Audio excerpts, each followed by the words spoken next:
আমাদের মা যেটা বলবে সেটাই হবে, সেটাই হাদিস, আর কোনো কিছু কোনো বিষয় না।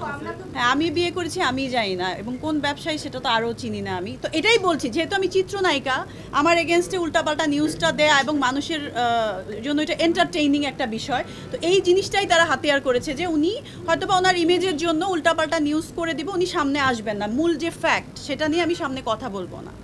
এবং ওনারা কিন্তু বারবারই বলেছে আমরা অমুক দিন বসছি, সলভ করে দিচ্ছি, প্রবলেমটা সলভ করে দিচ্ছি, একে ফোন দিচ্ছি, ওকে ফোন দিচ্ছি, এবং অনেক ফোন আসছে আমার কাছে।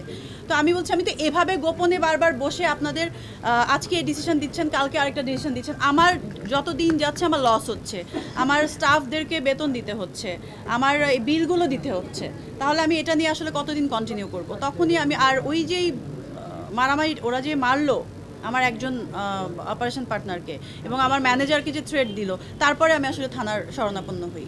আমি তো পুরোটা বলে দিচ্ছি, এর থেকে ফেক ফলস নিউজ কিছু হতে পারে না। আমার রেস্টুরেন্ট ভাঙচুর করেছে,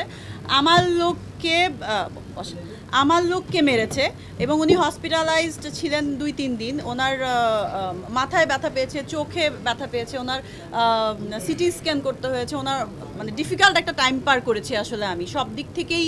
এবং মামলা আমার লাইফে এখন পর্যন্ত আমি কখনো কারণ আমি মামলাও করিনি, কখনো মামলা খাইনি। This is the first time. কোনো জিডিও হয় না আমার নামে কখনো। সন্ত্রাসী বাহিনী আসলে কার? এটা তো এখন ওপেন সিক্রেট আসলে। এখন যেহেতু জানলাম ওনাদের, যাদেরকে বলছে যে আমাদের ছেলে গিয়াসউদ্দিন আল মামুন এবং তার স্ত্রী শাহিনা ইয়াসমিন। আপনি কি শিওর যে আসলে গিয়াসউদ্দিন আল মামুনের? মানে শিওর হলাম কারণ হচ্ছে আমাদের যে 6th ফ্লোর, ওইটার ওপরে ছোট্ট ওপরে 7th ফ্লোর আরেকটা আছে, ওইখানে ওই ছেলেপেলেগুলো কয়েকদিন ডেকে নিয়ে আমাদের লাইন অফ করে দিয়েছে। এবং ওয়ান গ্রুপের যে হারুন, সে অনেক থ্রেট দিচ্ছিল যে আমাদের মা, ওরা সবাই মা বলে ডাকে, আমাদের মা যেটা বলবে সেটাই হবে, সেটাই হাদিস, আর কোনো কিছু কোনো বিষয় না। সোজা কথায় আসলে ওই দিন আপনার সিনেমার নির্মাতা ময়ূরাক্ষী যিনি রয়েছেন রাশিদ পলাশ, তার সাথে আসলে কি ঘটেছিল? আমরা শুনেছি যে আপনি তাকে বেদম প্রহার করেছেন, আপনি তাকে খুব মেরেছেন। আসলে এই মারার ব্যাপারটি কেমন ছিল? আসলেও মেরেছিলেন কিনা, কোথায় হয়েছে?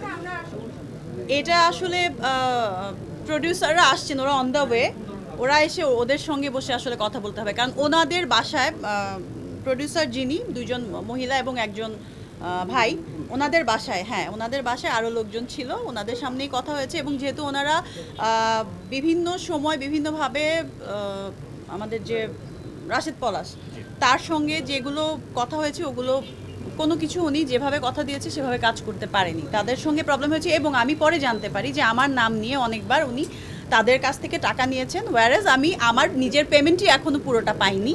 আর বলেছে যে আমি এক্সট্রা শুটিং করলে এক্সট্রা পেমেন্ট